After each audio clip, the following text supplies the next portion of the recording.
Just getting set up, waiting for things to work properly. I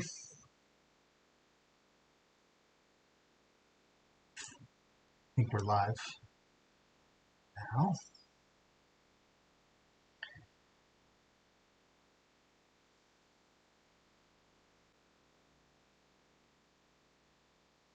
Okay, now I think it's working properly. I think I'm going to move me to the top corner.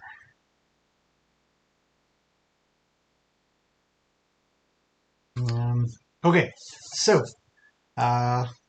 sometimes getting the software set up is a little bit tedious and needs to be refined. Anyhow, the bigger problem was I was actually on the wrong network, so it was really slow. The software, if you see me looking this way, I'm looking at the software that does all the work. If you see me looking down, I'm probably looking at the video that you guys will be watching.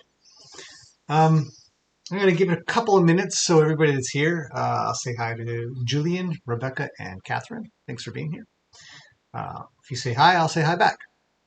Anyhow, so what we are doing today is talking about how to predict when you're going to be kicked.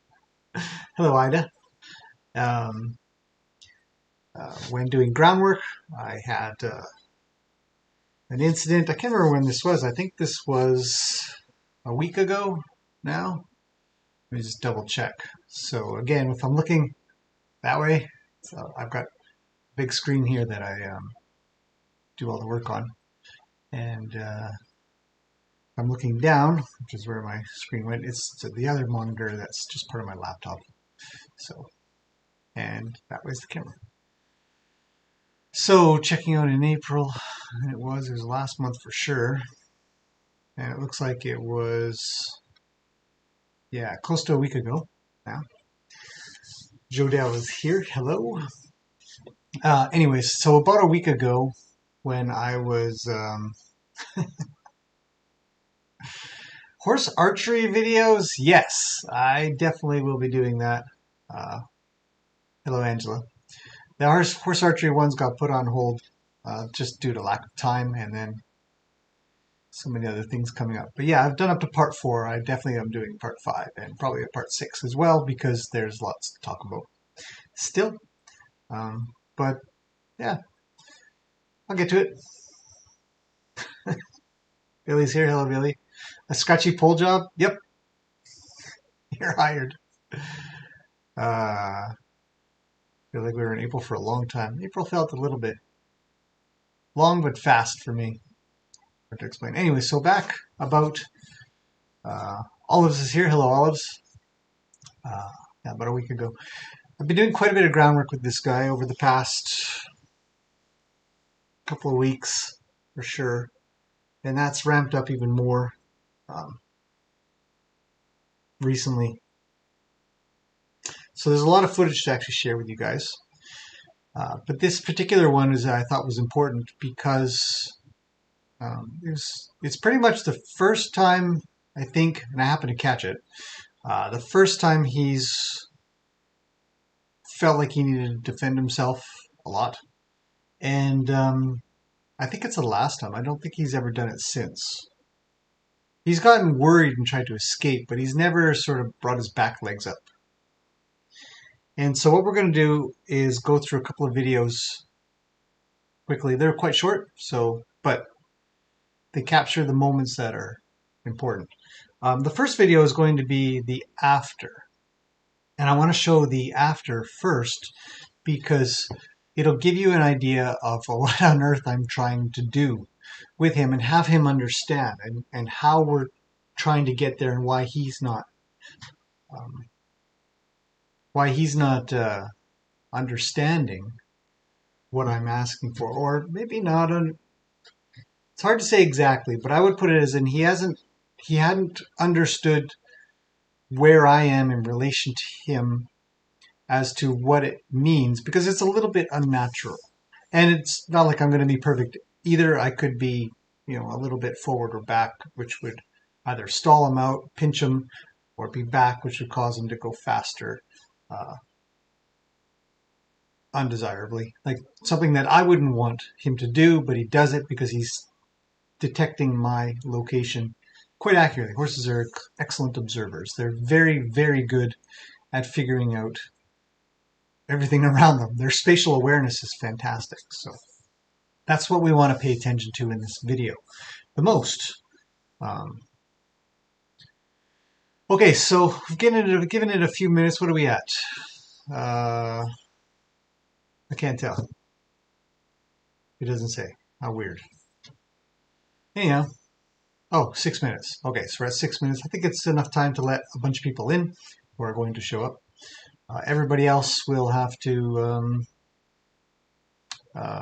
catch this later. All right, so let's start the video. So again, the first video is going to be what I do when I am trying to get him to do something. And I don't know if there's much audio to this, but I'll turn it up anyways, just in case. And we'll see if I've said anything. I don't even have any headphones, so I won't even know. Because it doesn't play out. Oh, maybe I can play it out on my speakers. I don't know if we're going to want that. It might be echo. So if that's the case, I'll just unplug it. Come on, I really mean it. Okay. Good boy. Oh. Slow down, slow down. A little more. Good boy. Good boy. Two cameras here, two viewpoints. Yeah, I know your eyes on the outside. I can see it. Good. Much better. Okay, come into me. You've done good. You've done good. And the drill going to take off. Okay, so let's that's a quick once over. Let's talk about it as I see it a little bit. And everything that he's doing, everything that I'm doing, I really want to stress that it all matters. If anything has gone sideways, it's because something went off and then it continued to go off, and I never reset it. So you're going to see in the next video, not this one, we'll do this one a little bit more, and then I'm going to cover the one where he actually kicks out, because it's important to catch things before they get too far. Somebody had quoted one of my one of the things I'd said in one of my other videos was, we catch the little things so they don't become big things to have to catch.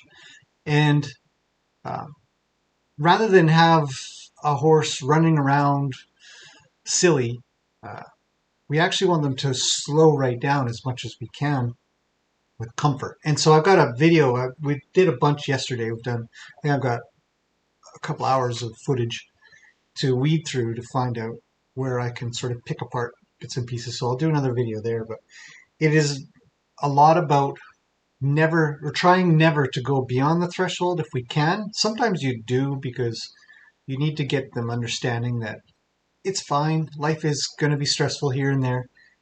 But sometimes the worst it can get, it can lead to what we're going to watch soon. It can lead to a dangerous situation. Nothing happened to me. I was safe. So if you're wondering or worried or curious, everything was fine, other than he was quite worried and needed to do something about it. And so let's watch this one more time, because I need to break down what I'm doing, why I'm doing, how I'm doing it, so that you can see where the mistake went, or where the mistake happened and where it went from there, which, again, sometimes mistakes are fine to make, and the horse, whether it's you or the horse, is kind of making a mistake in the communication, the back and forth that happens. It's fine. It happens quite a bit, especially if you're going to be around horses. What are you going to do? Okay, so let's watch this a little bit slower maybe. So I'm going to play this again. So here, in the very beginning, I want him to go forward. And there's a lot of groundwork, some of my own even, and I will say that mine could be better. I want to say they kind of suck, But that doesn't seem very productive, does it? But it's true. There's a lot of times in my earlier ones where I didn't have what I have now. And I always say I look forward to what I'm going to look like a year from now. And so when I want him to go, I'm thinking more along the lines of where I want him to go, not just in a forward movement, but also in a sort of an outward or inward movement. Do I want him to draw towards me when I'm going, or do I want him to a little bit away from me, or do I want him to maintain? Do I want to make it to a different part of the arena? Do I want him to come closer, get around a barrel? All kinds of things are going to matter. So we need to be able to talk to them, not only for go, stop. That seems to be a given. Like that kind of groundwork is everywhere. But also to micromanage, if possible, if you can, the gap between you and the horse, whether they get closer or they get farther or stay the same. And that is really important. So you've got go, stop, distance, and then speed. And distance is going to also hopefully translate into direction. Because if you're trying to get a horse to go on a left-hand circle, which we're doing here, then sometimes I want him to not just make a circle around me. I want to be able to drive him straight. So you almost have to figure out how to make a right-hand turn a little bit instead of just left. Anyway, so it's a lot to talk about. All right, so we've got, last thing I'll say, we've got 2 cameras. Watch whichever one you want. The one in the top right is just a static camera on a tripod, essentially. Static meaning not moving. So if you get kind of like, oh, it's too much. The other one is the drone, and the drone is tracking me and my movement, and it's trying to keep with me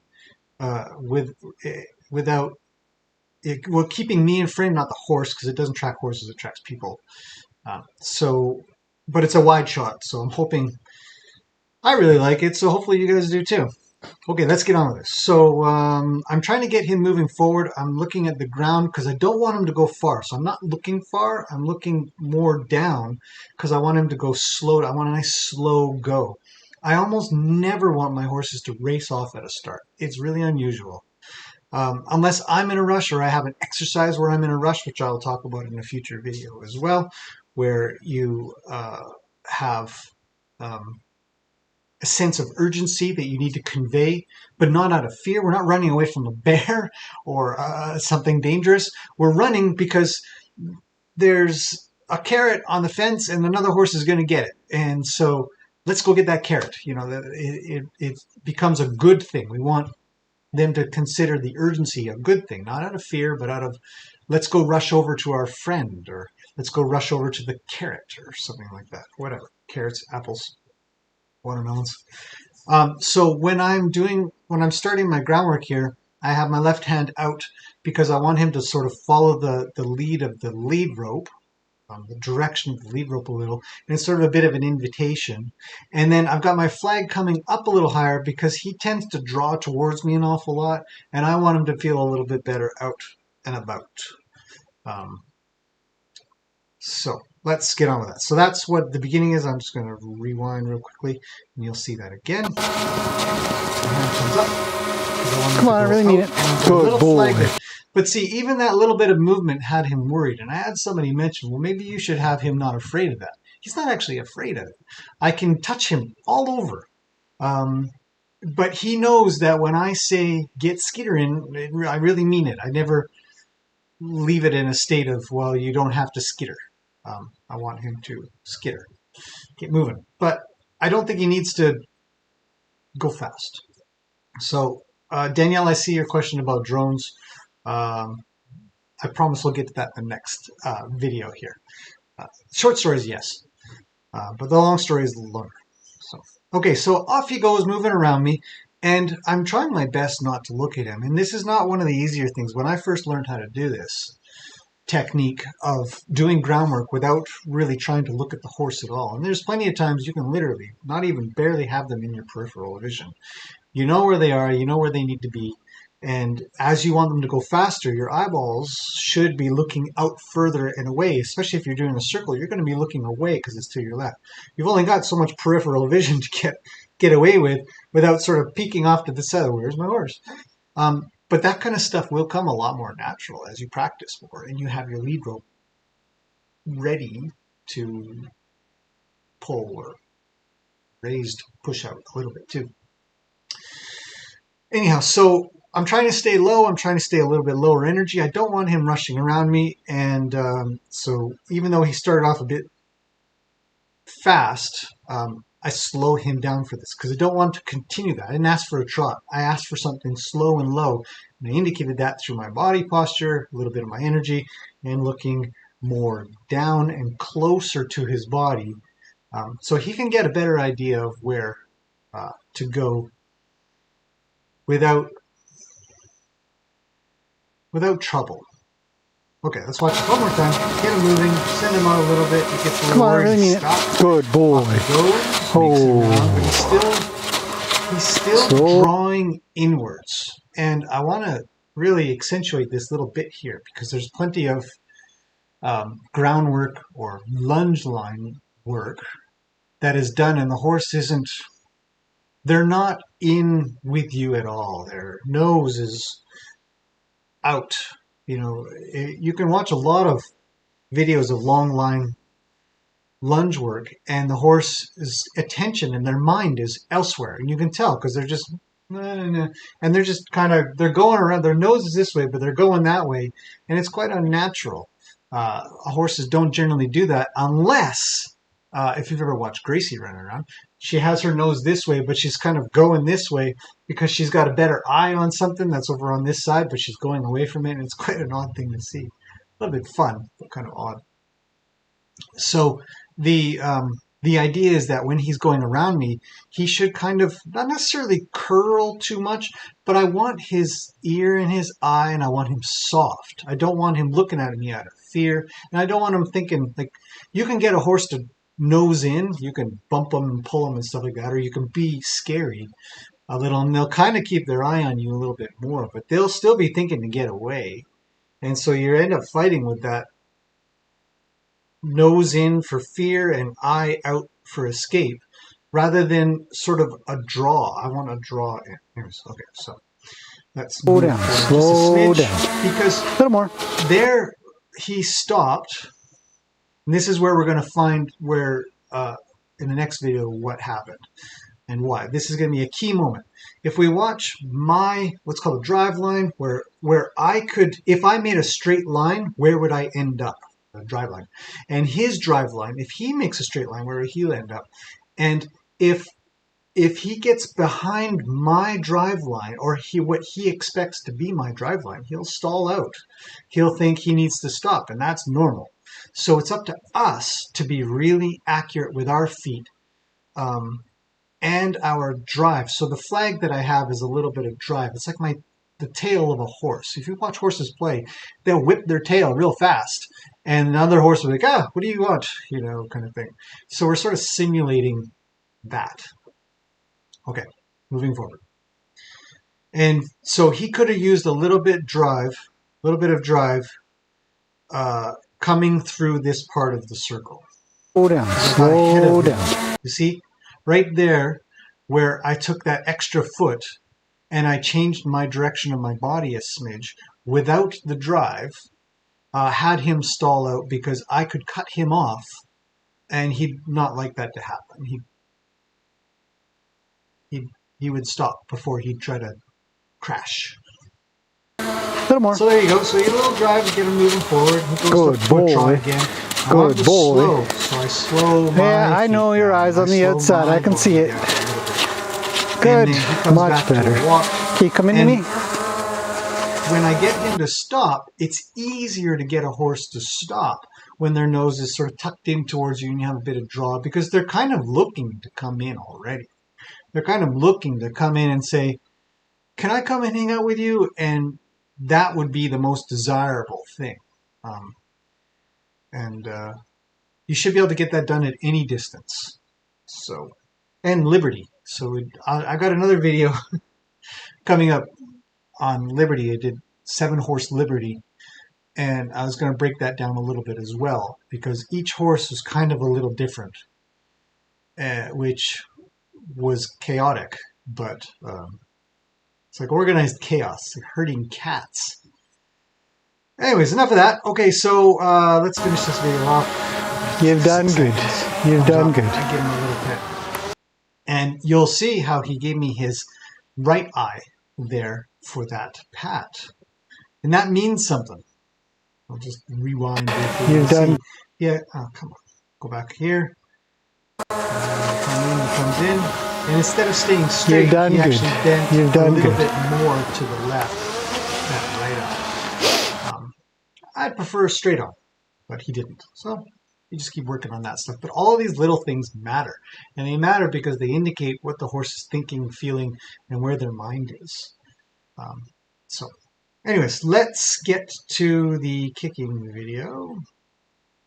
And I'm going to pause that. Okay, so right at the beginning. So this is before the video I just showed you. I'm going to just cover questions really quickly if I can.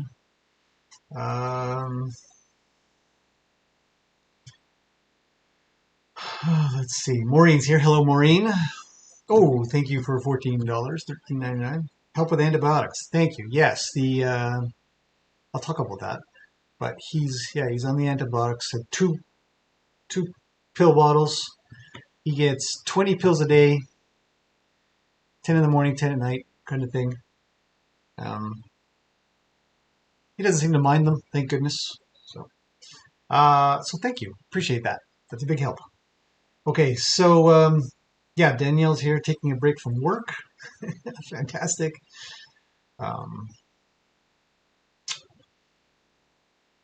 Jodell said I need to learn the side a little. Of what? Maybe what I was talking about. Okay. Pia's here. Everyone should video themselves when doing this kind of thing so they can analyze after. I agree. It's a good thing. Not a lot of people are comfortable with it. And a lot of times when you sort of look at your own video, you're kind of not really sure what you've done. You know, you're not sure if you've done something right or wrong or if it's correct. You can usually catch things if something's gone poorly, really poorly, like we're going to watch shortly here. Okay. So yes, take video. Why not? Danielle says, I wish I could video myself also. You can. Your phone works great. Just stick it on a little tripod or on the fence or something like that. Take a wide shot. It'll be all right. Get your husband out. Have him on the lawnmower again. Okay. Catherine says, turn off sound at this point. I don't know if I did or not. So yeah, Danielle asks, is the drone part adding to his nerves? Not anymore. Not for that video there. I think he was quite fine with it. I've done quite a bit of drone work with him because I want him good with drones. I think it's a great vantage point to take video from, and I don't have to manage the camera. I can do it all by myself here. I'll chuck it up into the air, have it track me, and then just go do a bunch of work and analyze it later. A lot of times it turns out quite good. Sometimes it doesn't. So far the drone's never crashed itself, so lucky. Yes, so, but when we'll watch this next video here, you'll see, I'll comment on where the drone really got him. You might want to reduce the volume of your video. Oh, is it that loud? Jeez, I couldn't even hear it. Sorry. I will, I'll tell you what, I'll just turn off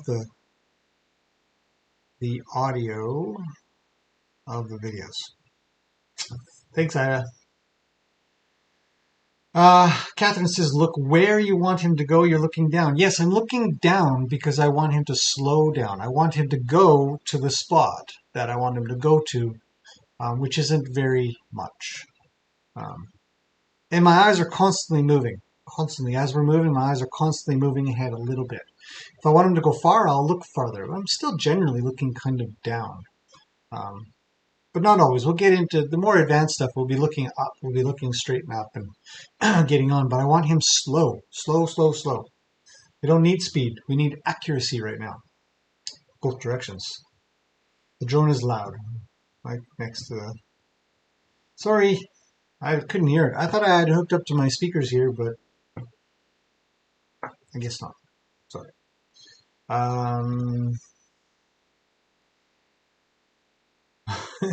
The drone is actually reasonably loud. It zips by when it zips by the camera or the microphone or something like that, it's noisy. And the microphone probably picks it up too much. Kelly says, do you have any tips on sensitizing a horse that has been thoroughly desensitized? He's been to police horse training clinics, so he won't move unless touched with some level of oomph now.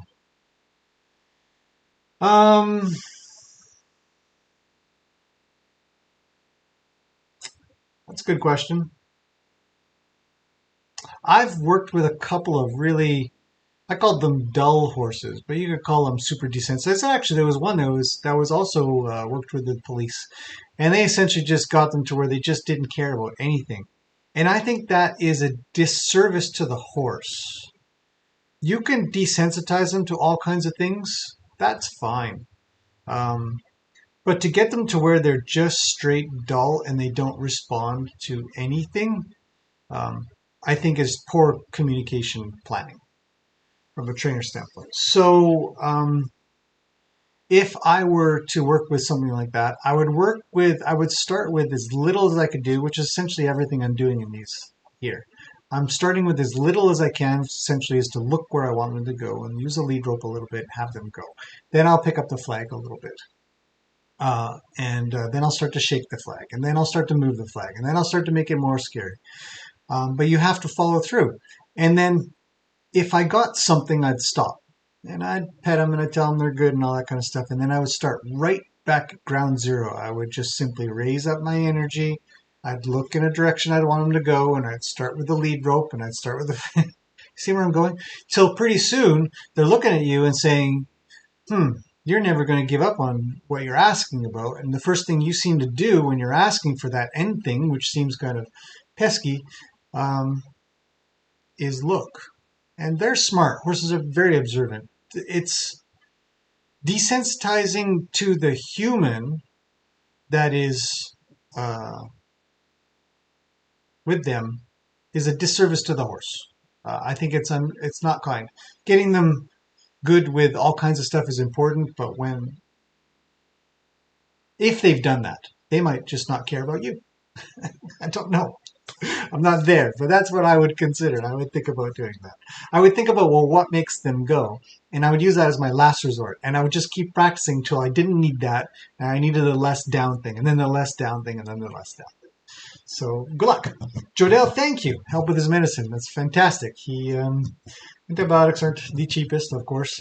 And the gelding procedure, I still have no idea what it's going to cost because I haven't got the bill yet, but should be.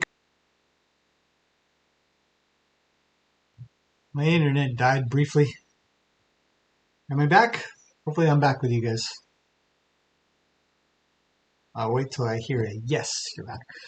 And then I'll get started again. If I left off on a mid-sentence, let me know that as well. I can't tell. The internet connections are sketchy sometimes, especially when they're Wi-Fi. I'm back. All right. Excellent. Did I finish off on anything weird? If I did, I'll continue. If not, then I will get on with the video. Never noticed you were gone. Oh. It did die. And, okay, so let's get on with this. Now, this video is, again, quite short. But let's watch it through. Boy. Good. Come on, I want to jog too. Oh, there it is. That audio.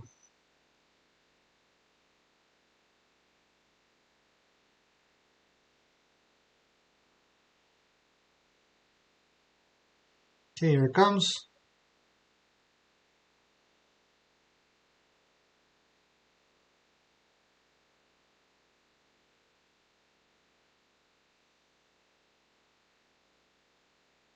I don't know if that's anticlimactic or not. And off we go.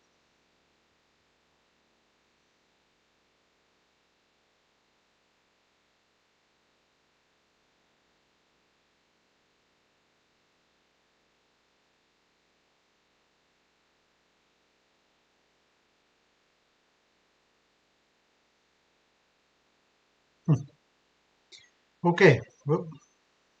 There. All right.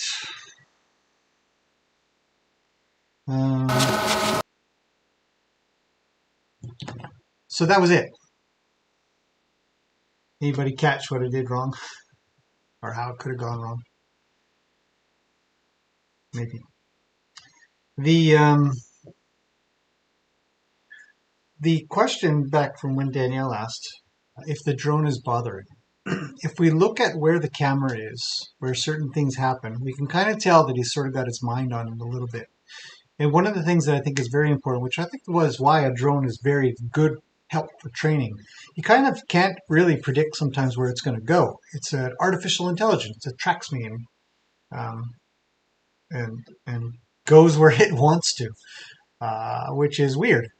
And so as I'm going around, it's going to try to keep track of me based on where it thinks the best angle is or whatever it's doing. And so when you're doing circles or you're doing rectangles or rhombuses or whatever you're doing with your horse, you're moving. I'm moving quite a bit. I'm not standing in one spot. All of my groundwork is me moving too. I'm going with the horse. And so I'm always trying to convince him, I'm going to go with you.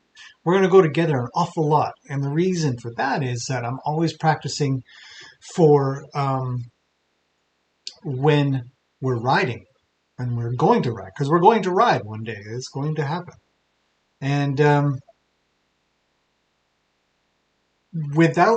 if we just do groundwork from a standing position, it's never going to represent that. And the most important thing to think about with groundwork, I feel, and I know others do too, but I'm going to say I feel, is that everything I'm doing needs to translate to the saddle. If it doesn't translate to the saddle, then I really question on what on earth I'm doing, other than feeding grass maybe or something like that. It's probably one of the only real instances where I'll have a horse not do anything, or I won't be doing anything based on what they're doing. So, but when you are riding or when you are doing groundwork, there's going to be stuff happening all around you, and the effort is going to be on having the horse think about what you'd like, what you're doing, what you are thinking of for the next thing. So they're looking to you like, well, where do I go next? Or what do I do next? Not wondering whether or not the drone's going to eat them. Because you can manage that. You say, I'll manage that. Don't worry. The drone won't eat us. We're good. So this is great practice. I think it's fantastic practice. I do it as often as I can, as you guys know. And it's a great, unpredictable thing that you can use to have non-predictable. I don't know what I'm saying. Essentially, because the idea is to go trail riding or things like that, be out and about, and you never know what's going to happen. The drone is a great simulator for that. You can have people as well, where they'll just be kind of walking around doing things. You can multi-horse train. Those are also great things, but the drone is just fantastic. Plus, I get great video out of it. Okay, so let's watch this a little bit again. Hang on, let me just see these questions here. Kelly says, was he feeling crowded and chased? Yes. Yes to that. Divyars says, found your channel yesterday. Obsessed. Fantastic. I've been on a horse 2 times in my life. I used to watch horse documentation with my dad before he passed away in March. Makes me feel connected to him and brings me calm. Thank you. Well, I'm sorry to hear that. Thank you for watching. I hope it does help. Jodell says, can the drone throw him off? Yes, the drone is definitely going to be throwing him off. But it's good. It's a good thing. Okay, so let's watch this again from the beginning, and we'll walk through it a little bit with no sound, so the drone doesn't irritate everybody, including me. I don't like the sound of drones either. So we're getting him going forward, and I'm a little bit ahead of his drive line, so we're kind of starting off where he has to pick up and keep up. But the idea is I actually want him to go quicker. I'm looking at his feet because I'm trying to see if I can get him to match up with me or me with him. Yesterday's video is going to show an awful lot of that, and why it's important, because I think it's quite important. that we do our best to try to match feet if we can. It's going to make a lot of sense if you watch horses wander around together or run together. Plenty of times their feet match, which, to be honest, is fantastic. Okay, moving on. So I'm trying to get him there. We'll get him to pick up a little bit. And he's getting a little frustrated. You can see a little shake of his head there as we sort of switch gaits. We're going back and forth between gaits a little bit. And I get him to slow. He'd like to go to the gate too. So the other thing about this part is that he'd like to go up the arena. And I'm pushing him down the arena, away from the gate, away from home, or where he's most comfortable, I guess. So moving on. Come around another circle. Now I'm trying to trot with him. And it's hard. It's hard for horses to go faster. That's why we want quality movement, quality direction, quality gait changes before we bother with higher gaits. So there's a lot of emphasis on walk, trot, canter and training. Well, can your horse walk, trot, canter? And some people really push that. I've watched with one lady a while back, about a couple of years now, and she was racing around an arena at a canter. Totally out of control. And she says, "Hey, you want to try my horse?" And I said, "I don't think you'd want me to, because I won't do anything with what you're doing." And the reason is because I know that the faster that we go, if I don't have control at a stop, I won't have control at a walk. If I don't have control at a walk, blah, blah, blah, blah. I keep going. So I want things solid, but you got to check it out. So sooner or later, you've got to test out whether or not you can get the trot after some controlled walking. He'd done pretty good, so it's time to pick up and go a little bit more. So this is his beginning phases, and we get going around a little bit. And then right there, we've passed the point of the gate. So in this case, so Danielle, this is, if you're still here, this is where I'm going to get into something a little bit deeper. The drone is really far away. It shouldn't matter at all. But it doesn't mean that he didn't have some stress built up where he's thinking, geez, I got to go towards that thing now. And he also has to go away from the draw of the gate. And he's got to manage me pushing him around in some mindless circle again, running, and he doesn't want to. He'd rather just go eat or something like that. And so we'd consider all of these things and say, yeah, okay, I get it. You're fine, though. I mean, so what? You got to work for a half hour to an hour a day or something. It'll be good. You'll be fine. And to him, he just has had, at this point, he'd kind of had enough. We'd started to pick up to a trot. It's a little bit harder for him to handle. And we'd just say, no, you can't get it on with that kind of activity. So we'll have to maintain it. So we're just going to wander. We're going to get through this part. And the beginning of it starts with him leaving. He's still kind of got his nose in, but he is leaving a little. And of course, his tail flicks up, and the next thing that comes is his legs. But he never kicks. If I just walk this back a frame or two, if I can, he really just lifts his back legs up with the idea that he might consider it. And I just sort of get out of the way a little. It's normal. Horses do this. It's poor communication back and forth. But it's predictable. It's predictable throughout all of this because we now understand that changing a gait is trouble. The drone is a little bit trouble. Cutting off his drive line a little bit trouble because I'm trying to get him to go quicker. So I have to pick up my pace. And because he's late and doesn't come with me, I end up cutting off his drive line. But the reality is he's just not picking up with me. So let's play that through again. There's kind of good. Here is not.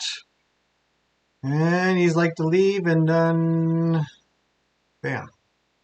So he stalls out. He does his little kick and he stalls out. He stops. He wants to back. His head comes up. And I need him to keep coming with me, though. Flag's a little bit of a deterrent. He'd like to go back to the gate, and he'd probably like not to go around to the drone. Fine enough. So we say, oh, hang on. Okay, go. And then right here, because he's too ramped up. I'm at that point when you're training, if you've checked something out. You've tested something out. Is this going to fly with the horse? Is he or she going to manage this well? And if you discover they're not, then there's a gap somewhere that you need to fill up. You've missed something. And the important thing is to go find that gap. What is the gap? Is it me? Did I have bad timing? Is it the drone? Is it that he needs to be more towards the gate?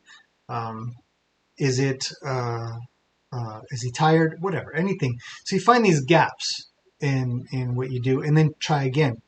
Likely the next time it'll be better.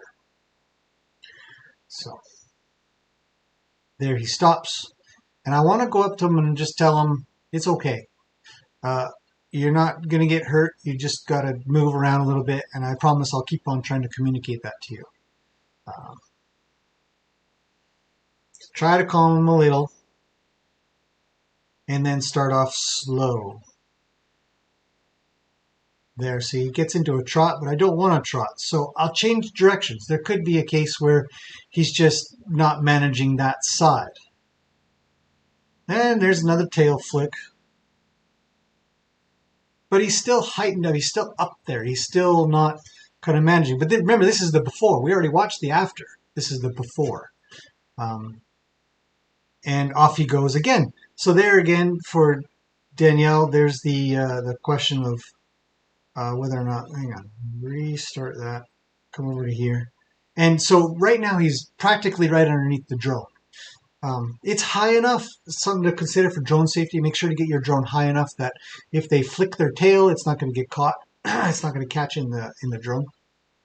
It's high enough, but it is pretty close. It's kind of loud. It's noisy. You guys have heard it. Whee, you know, it's irritating. So he's got to make a boogie to get past there, and off he goes. But that's okay, because we can teach him through asking him to pay attention. Say, look, it's okay. You come and relax, hang out with me. Say, well, so right there, I cut the video off, but I guess because I didn't think it was that important. But I, again, tried to approach him and to calm him, to get him to come be with me. And then there's plenty of other tools that we can get them to settle from that point, to then start again, start slow. So it's always going to be a reset back to slow. There's no reason to keep pushing, keep having them run around. If they've done any gait change that you haven't asked for, there's a mistake that has happened and it needs to be rectified.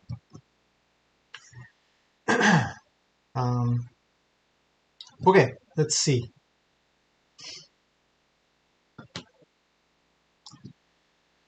Jodell says, would you drop the lead rope when he lifted the back legs up? Would I drop the lead rope?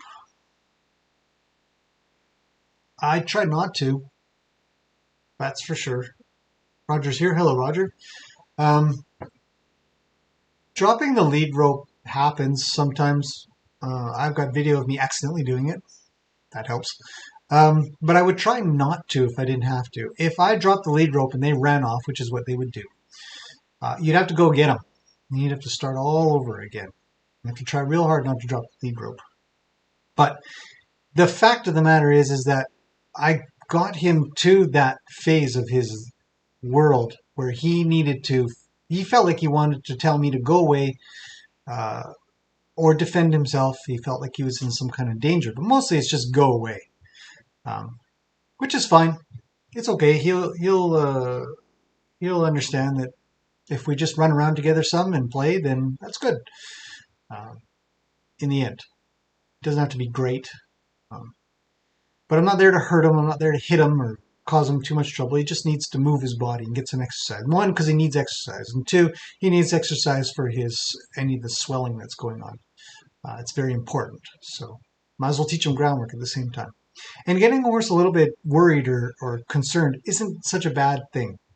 It's where you get them fearful and they're constantly running around and they have no control over themselves whatsoever, to where you're just working on fear the whole time. It's a waste of time, complete and utter waste of time. So I don't recommend that. Sue says he turned his butt to you, so not just a buck in the circle. Yeah, it is kind of just a buck in the circle. But a buck is a precursor to a kick. So when I titled this video is how to predict a kick when doing groundwork, he actually didn't kick, but this is a great predictor of when a kick will happen. If I were to continue to keep him up, if I weren't to bring him down, if I weren't to calm him, if I weren't to slow him down, where we see in the next video, which really wasn't much longer after, I think maybe 5 minutes later, and I get him to do this. Come on, I really mean it. Good boy. Oh. Where he kind of just goes around nicely. Slow down, slow down. A little more. Good boy. Good boy. Down to a walk. Yeah, I know your eyes on the outside. I can see it. Good. Much better. Keep coming to me. So one of the tools that I employed, obviously, was to move back up the arena. You've done good. You've done good. So we're trying to think about how many straws on the camel's back does the camel have, and if we go back up to the other. Come on, I really mean it. Good boy. If we go this one, see, we're way down in the arena, and in such a case, slow down, slow down. A little more. Good boy. He's going to have those extra good boy. To change the gate. Yeah, I know your eyes on the outside. I can see it. Good. Much better. Keep coming to me. And count. Too many straws. You've done good. You've done good. Hopefully that makes sense. That will help you predict when a kick is going to happen. He didn't kick. He sort of bucked. He would have kicked. If I had gone towards him, or if I hadn't sort of evaded, maybe my evasion had him thinking, oh, I don't need to kick. He's already evading. He's getting out of my space. It's too uncomfortable. Then if I'd gone forward, and I've seen it in videos where people chase horses around and stuff like that, and horses kick out of them, and some of them hit, which must be very painful. And if you just kind of just go away a little, come back and reassure, just tell them that you're best friends, but they have to exercise too, and that's the way it is. So that, I think, covers that, hopefully. Hopefully that makes sense. Predicting when this is going to happen.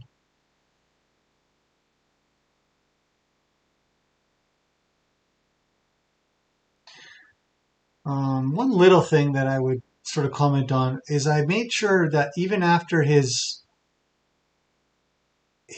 little buck kick, whatever we want to call it, I wanted to make sure I followed through with it. Just keep on going through that trouble spot. Go toward, you see how his ears are backwards, so he's kind of got his ears on the drone. Go over there, and I promise I'll give you some help over there, because it's fine. I could release him away from the drone, and I could release him right after he did that. When I say release, I mean stop asking for stuff outside of the offer of giving comfort. And sometimes giving comfort is not a release, but I'd like it to be, so I keep practicing over and over and over that. But he's now very close to the drone, and I have him stop there and reach over to me, hopefully, to calm. So I think it was important. It's an important thing. And if it doesn't look like you can kind of, because you end up having to sort of force it. If it doesn't look like you can, don't worry about it. Get it another time. But it'll be situation dependent. And you have to make the decision in the moment. There's no cookie cutter approach to that. But it's a thought process that goes through my mind like, no, go over there. You'll be fine. Now we can go. And there he goes off kind of quiet. He's a little worried, but kind of quiet. And he kind of goes, I don't want to go over there. So I turn him before the drone. And off we go. See, the tail swish isn't really anything other than he's got to switch his attention back to me and the flag that's kind of flappy, wavy, noisy. So all kinds of things to look at in this video. It's quite interesting. Anyhow, hopefully that helps. If that helps anybody, great. If you have any more questions, let me know. If not, I'm going to end the stream. And move on with the day. Lots of things to do, but I wanted to cover this. I thought I'd do a live stream in case there was any questions that people had at the time that I could answer right away. Lioness, a rising watchman on the wall. You have a very, very long username. Another very informative video. Thank you so much. You're welcome. So hopefully I said hello to everybody, and I answered everybody's questions. Kelly's question about sensitizing a horse is an interesting one. You don't get that very often. Usually horses are too sensitive. And thank you again to Maureen and Jodelle for a little bit of cash to help pay for his medicine. It helps a lot. He's coming out of it. Everything is coming along quite nicely. I think we're on day 3 of his day 3 or day 4 of his antibiotics, and I expect they're working quite well. Dagmar's here. Hello. Okay, so that's about it. I'll see you guys in the next video soon. We'll cover some more stuff, and I'm going to do another one on 7-horse liberty work. Herding horses is like herding cats, I might call it. Pixel Pushers here. Hello. You're welcome. You're welcome too, Catherine. Glad to have you here today. Thank you everybody for popping in and watching, and I'll see you guys in the next